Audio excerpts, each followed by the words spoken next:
Salut les petits loups, j'espère que vous allez bien. On est aujourd'hui le samedi 14 septembre et il nous reste 108 jours avant l'emménagement dans le hangar. Aujourd'hui, on va s'attaquer à l'entrée. Angèle va pas tarder à me rejoindre pour faire les enduits du pignon. En parlant du pignon d'ailleurs, cette semaine, on a terminé les ébrasements. Donc on a fait tous les ébrasements qu'on avait laissés en arrière le week-end dernier par flemme et par manque de temps aussi accessoirement. Le placo est terminé sur les retours au niveau des fenêtres. En bas, pour mémoire, il n'y avait pas besoin parce qu'on venait vraiment à fleur étant donné que la baie vitrée est plus épaisse que la fenêtre triangulaire. J'ai fait dans la salle de bain, on voit un tout petit peu le coffrage de VMC, je vais vous montrer. Rappelez-vous, il y avait le tuyau de VMC qui sortait en toiture et donc j'ai fait cette semaine également, c'était sur Instagram, le coffrage de VMC qui est ici pour cacher l'évacuation de la VMC et on a profité pour mettre une lumière de chaque côté parce que ici il y aura le meuble vasque avec une double vasque qu'on va faire nous-mêmes. Je pense que ça fera un petit éclairage d'ambiance un peu sympa. Donc voilà pour ce qui a été fait cette semaine. J'ai également eu la visite d'Enedis parce qu'il fallait alimenter le hangar en électricité. C'était un rendez-vous qui était pris avec Enedis. Forcément, comme toujours avec ce type d'instance publique, ça s'est pas passé comme prévu, donc il faut reprendre un nouveau rendez-vous pour avoir l'électricité au hangar. Donc aujourd'hui, on se sert encore d'une rallonge qui vient depuis la maison pour alimenter le hangar. Bon, ça fonctionne comme ça pour l'instant, c'est vrai que ça nous perturbe un petit peu sur les plannings, d'autant plus que du coup j'ai dû rajouter cette semaine en grande vitesse une GTL. Donc une GTL, qu'est-ce que c'est? C'est une gaine technique logement. Et donc en fait ça sert tout simplement à venir y mettre un tableau électrique plus la platine d'alimentation avec le petit compteur Linky et le disjoncteur principal. Donc là vous voyez, on a les différents fourreaux qui vont servir à alimenter le hangar en électricité ou alors en fibre, donc tout ce qui est télécom. Donc ça vient en dessous de la dalle et de la tranchée qu'on a creusée jusqu'à l'entrée du hangar et je vous remets la vidéo ici si ça vous intéresse de regarder. Donc là, on va pouvoir du coup tirer le câble d'alimentation du hangar là-dedans et puis le faire monter directement dans le GTL avec le compteur Linky. Et donc ça, j'ai dû faire en vitesse cette semaine une petite contre-cloison avec l'isolant, les rails, le placo et la pose de GTL qui est là. On aura encore une GTL à poser ici parce que le vrai tableau du hangar, il se trouve là. Donc ça va être un gros week-end encore une fois, mais on va avancer un maximum sur cette entrée pour pouvoir passer aux étapes d'après qui vont être le plancher chauffant dans 2 semaines j'espère. Allez, trêve de batterie, on y va.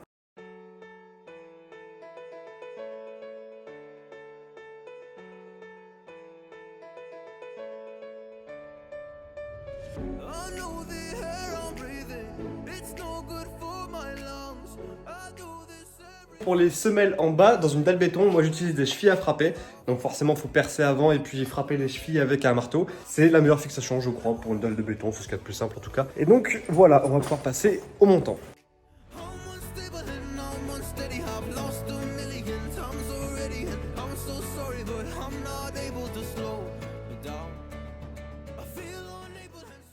Bon, ça y est, il est midi 40, on a bien avancé ce matin, donc j'ai fait tout le rayage de ce côté-là, niveau porte d'entrée. J'ai même fait le petit soubassement comme vous avez vu au niveau de la fenêtre, donc ça c'est nickel, c'est propre. Cet après-midi, on va passer sur le rayage du mur qui donne dans le hangar, et du coup, une partie en toilette et une partie qui va être le couloir. Bon, salut les petits loups, je vous emmène dans mes enduits aujourd'hui. Donc je vous embarque avec moi dans la salle de bain. Donc là, si vous nous suivez sur Insta, vous avez vu que Flavien cette semaine, il avait fait le coffrage ici pour cacher la VMC. Vous inquiétez pas, c'est normal que ici ce soit incliné puisqu'on a choisi de suivre la pente de la toiture pour le plafond, mais on a choisi de mettre à niveau ici pour le bas du coffrage. Donc pour les enduits, revenons-en à nos moutons. Là vous voyez, il y a un gros trou, là également. Donc l'étape 1 avant toute chose, ça va être de remplir ces trous avec du MAP. Bon là je vais parler aux novices de la rénovation pour cette explication, mais je vais faire du MAP. Donc du MAP c'est ça, nous on prend celui-ci, donc je vais mettre quelques poignées dans mon petit seau. Voilà. Ensuite je vais aller mettre de l'eau. Là on va y ajouter un petit peu d'eau. Et on va mélanger à l'aide d'une truelle. Donc là on est sur une bonne texture. Saïka, Saïka, Saïka. Je disais, il faut bien écraser tous les grumeaux. Et après, moi, je regroupe tout dans un coin pour pas qu'ils sèchent. Voilà, donc là, comme je vous disais, j'ai tout regroupé dans le petit coin. Je vais pouvoir l'appliquer dans la salle de bain. Et quand je vous dis que je travaille avec une galère ambulante, regardez ce qu'elle a fait à mon téléphone. Je lui propose un téléphone pour filmer. Elle vous expliquait les enduits tranquillement. Voilà. En plus, je filme jamais. Je me suis dit, allez, je vais filmer. Je crois que vous avez un bel exemple de la consistance là. C'est bon? C'est vu? Non, justement, c'est trop liquide là. Regardez la goutte. Elle perle de trop. Je vous jure que c'est pas facile tous les jours de travailler avec elle.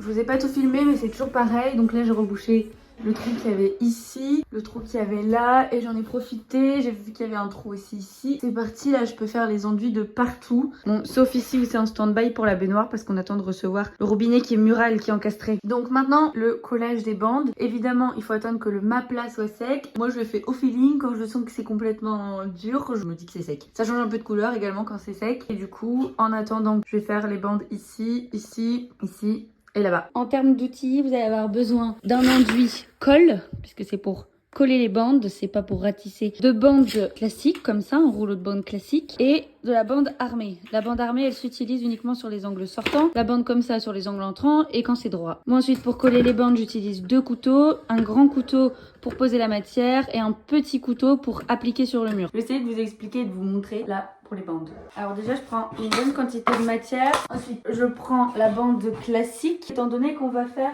celles qui sont droites. Donc là, je vais poser ma bande au mur pour pouvoir voir la taille que j'ai besoin. Donc là, j'ai la taille de la bande dont j'ai besoin. Même si on ne fait pas un angle, apparemment, il est conseillé, donc moi je fais, il est conseillé de plier quand même la bande, même si on ne la met pas dans un angle. Pareil, ça ressort moins au ponçage après. Une fois que ça c'est fait, on réserve la bande sur le côté. On va mettre en quantité de l'enduit tout le long, essayant de mettre bien au milieu. Une fois que ça c'est fait, vous reprenez votre bande, vous venez la coller en haut. Moi je laisse toujours un petit peu, parce que là il va y avoir la bande qui va passer comme ça. Et du coup pour pas qu'il y ait de surépaisseur et qu'il y ait une bande qui vient au-dessus d'une autre bande, je laisse toujours à peu près la taille que va prendre l'autre bande. Donc là, je viens la poser à la main. Une fois qu'il me semble qu'elle est bien au centre, je vais pouvoir la coller. Et pour ce faire, je vais me servir à nouveau de mes 2 couteaux. Le grand couteau pour récupérer la matière, le petit couteau pour enlever la matière.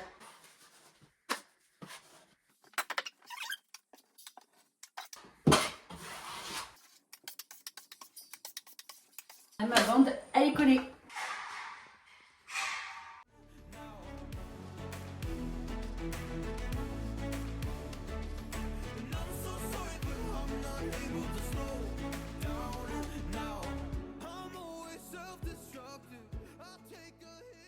Là, j'ai donc fini les bandes droites et les bandes des angles entrants ici et ici. Je vais donc faire la bande de l'angle sortant ici. Donc pour l'angle sortant, là, vous aurez besoin de la bande armée comme ça et du coup d'une pince coupante évidemment pour le couper.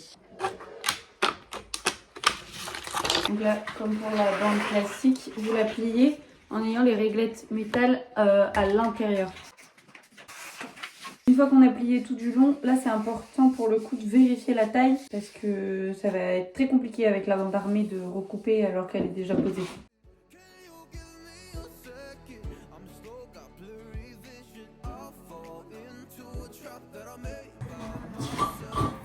Oups.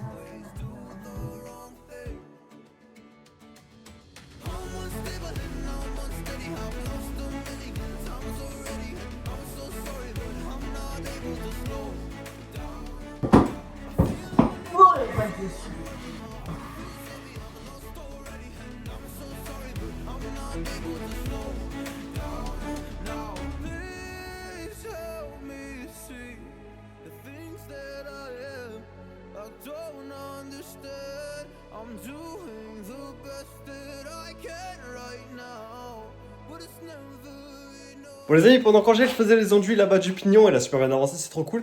Moi j'ai fait des trous dans le mur ici pour passer tout simplement donc les fourreaux d'eau pour le plancher chauffant et pour l'eau générale de la maison. Elle est en train de jouer avec un papillon. Donc les fourreaux d'eau comme je disais et également le fourreau pour l'électricité et le tableau électrique secondaire. Donc ça c'est fait, j'ai un peu galéré parce que j'ai un poteau en béton qui passe juste ici dans les parpaings. Donc il a fallu creuser mais bon c'est fait, maintenant je vais pouvoir passer au raillage.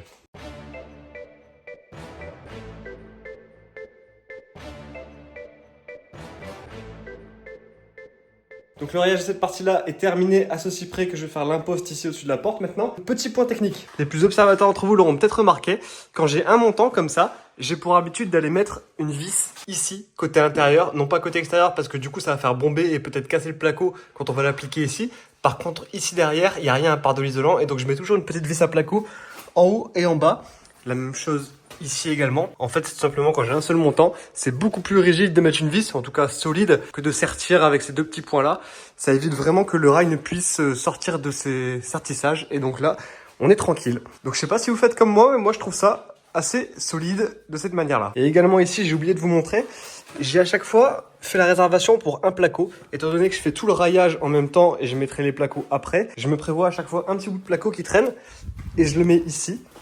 Hop, pour travailler au réel, et comme ça je sais que j'ai la place pour passer ma feuille de placo ici, j'ai fait pareil là-bas, et comme ça me permettra de passer l'électricité en fait dans les doublages avant de plaquer et de galérer. Je vais finir de railler entièrement, et donc à chaque fois je prévois des petits bouts de placo pour dire de me laisser la place de passer le placo après coup.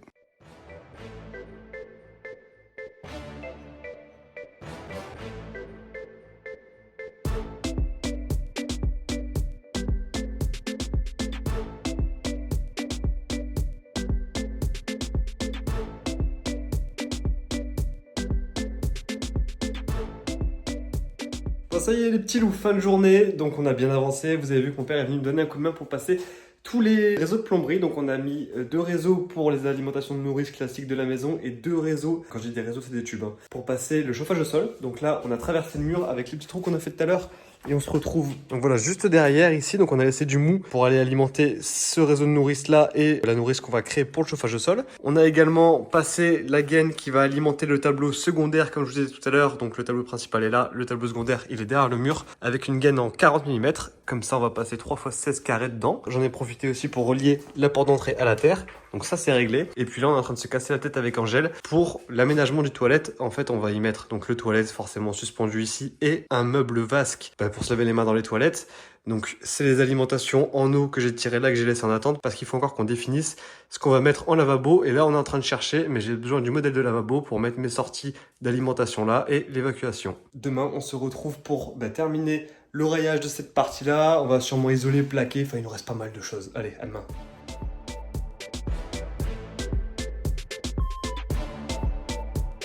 Bon les amis, on se retrouve ce dimanche matin. On a été acheter le toilette Geberit chez Leroy Merlin ce matin et donc j'avais besoin du bâti support pour pouvoir anticiper un peu comment j'allais me placer vis-à-vis de mon toilette. Bon la petite particularité c'est que le pied va vraiment arriver en butée sur l'évacuation, donc là je vais pas avoir trop le choix malheureusement.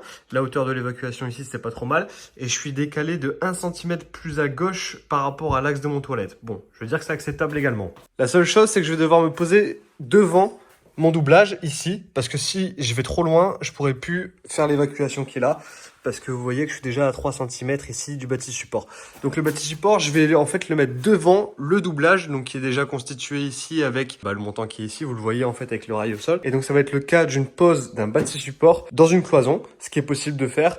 Et donc là, je vais en plus de ça le renforcer en allant chercher directement avec les tiges qui sont là dans le doublage. Je vais m'arranger pour mettre soit un montant derrière, soit un renfort en bois. Et je pourrais me fixer très solidement, sachant que dans une cloison, vous allez devoir mettre un montant de ce côté-là, un montant de ce côté-là avec des vis autoforeuses.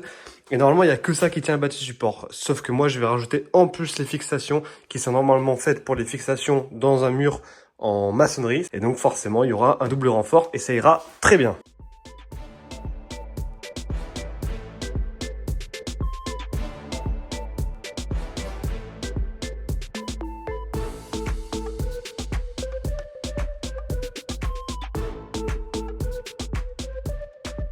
Bon les amis, ça y est, on y est, on a fini la plomberie, l'installation des WC, etc. Enfin l'installation, plus ou moins installée, en tout cas c'est placé. Et maintenant il faudra fixer, faire les raccords de chasse d'eau, etc. Enfin bref. Mais j'avais besoin en fait de placer ici le WC tout simplement parce que mes chevilles arrivent sur la semelle du doublage de derrière. Donc là on va refaire un doublage comme je vous disais devant, enfin une contre-cloison pour le coup. Mais j'étais obligé d'aller faire ça dans un premier temps, sinon j'allais être gêné. Donc ça c'est une bonne chose de faite. Ici j'ai mis des raccords en applique pour le robinet qui sera dans le toilette. Et donc là ça va sortir d'environ 5 mm par rapport au placo. Et j'irai y mettre du coup les robinets ici. J'ai jamais fait ça, dites-moi un peu ce que vous en pensez, si vous avez déjà fait ça par ailleurs. Allez, maintenant le but ça va être d'isoler cette partie-là, cette partie-ci également, et peut-être cette partie-là, et on va plaquer comme ça, après on pourra commencer les cloisons, enfin quand je dis après, la semaine prochaine. C'est parti.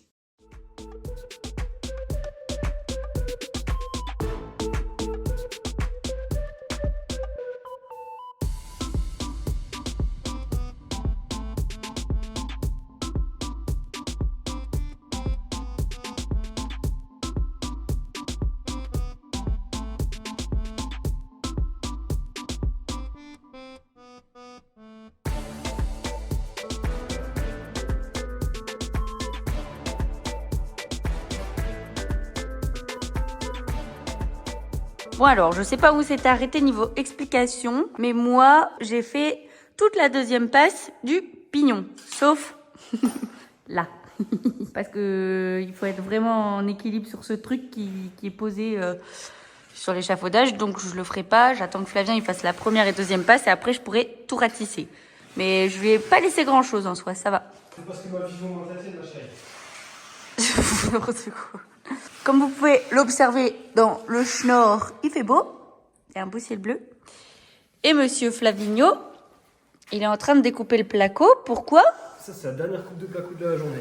Après, on va se coucher. Après, il est quelle heure? C'est quasiment terminé. 19h30. 19h30. Bon, je vous montre où on en est dans l'entrée. On a donc plaqué là. Donc là, ce sera le toilette. Il y aura la cloison comme ça et comme ça. Donc du coup, je vous disais, on a plaqué du coup ici, qui sera le mur intérieur du toilette. Avec ici, il y aura la petite vasque, le petit lave-main. Et ensuite, on a plaqué donc là. Et là, entre la porte et la fenêtre fixe. Et donc là, on n'a plus qu'à plaquer cette petite zone-là et on en aura fini pour ce soir. C'est déjà pas mal. On a déjà bien avancé, on est content. Du coup, là, ce sera la petite fenêtre de la buanderie, souvenez-vous. Ici, il y aura une cloison pour la buanderie ici. Ici, ça restera ouvert pour faire l'entrée, jusqu'ici. Et ici, les toilettes. Normalement, à partir de semaine prochaine, vous allez commencer à bien voir les espaces qui se dessinent. J'ai trop hâte. Rien que de mettre la cloison là des toilettes, j'ai trop hâte. Je sais pas pourquoi, c'est mon rêve d'avoir ça. Avoir un vide sur séjour et avoir un petit lavabo dans les toilettes. Je sais pas pourquoi, mais je trouve ça trop stylé. Pourquoi? Juste un lavabo dans les toilettes, je suis contente. Parce que je me dis, c'est bien pratique quand on a des invités qui puissent se laver les mains tout de suite dans les toilettes. Je trouve ça stylé. Plutôt qu'ils doivent aller dans la cuisine. Surtout que là, quand même, les toilettes sont ici. La cuisine, elle est là-bas au fond. Donc un peu relou. Je trouve ça chouette qu'il y ait un petit lavabo là. Donc, comme vous pouvez le voir, il y a encore 2 salles de ambiance. Il y a ce côté-là, bien plaqué, tout beau. Et ce côté-là, où c'est encore des murs de porotherme. Porotherme. Du torchis, de la brique. Bon allez les amis, fin de journée, il est 20h pile poil, je suis crevé, on a vraiment bien bossé. Alors on a dû un peu tricoter par endroits, notamment pour le toilette, etc. On savait pas exactement comment ça allait arriver par rapport aux cloisons. Bon bref, il a fallu anticiper pas mal de choses, les robinets, les évacuations. Mais c'est chose faite. Donc pour ce week-end, le contrat est rempli, hein, c'était ce qui était prévu. Maintenant, moi cette semaine, je vais commencer à faire les cloisons. Encore une fois, si vous voulez voir, ça se passe sur Instagram tous les soirs, Maison Lilloise. Il y a quelques petites précisions, donc ici, on a dû recouper le placo parce que forcément... Il y a des tiges filetées qui tiennent le tuyau d'évacuation dans le mur, donc vous pouvez pas passer. Là, avec l'épaisseur de l'évacuation non plus. Mais peu importe, alors là c'est la même chose, mais peu importe parce qu'on va avoir une cloison ici. Vous la voyez ici dessinée au crayon. En plus de ça, dans les toilettes, donc là on n'a pas plaqué en dessous parce qu'il y aura un soubassement, comme je vous disais, une contre-cloison pour venir y intégrer le Géberit qui là pour l'instant n'est pas tenu en tête mais seulement en pied. Tout ça, ce sera une espèce de contre-cloison, donc il n'y aura plus rien de visible. Et on va du coup faire également une cloison pour venir ici et cacher ce vilain tuyau d'évacuation. Et on pourra au moins intégrer une espèce d'armoire pour dire de ranger tout ce qui est rangeable dans une toilette. Faut pas ces détails. Et également de ce côté-là, il va falloir qu'on fasse les impostes des menuiseries parce qu'on a très peu de place entre le haut de la menuiserie et le plafond. Donc on va devoir bricoler avec un petit peu de placo et c'est pour ça que j'ai pas fait ça tout de suite. Voilà les amis, j'espère que c'est clair et que cette vidéo vous aura plu. Comme d'habitude, si vous avez aimé du coup, laissez-nous un petit j'aime, des questions d'un marque, ça se passe en commentaire et surtout n'hésitez pas à vous abonner. Nous on se dit à la semaine prochaine, ciao ciao.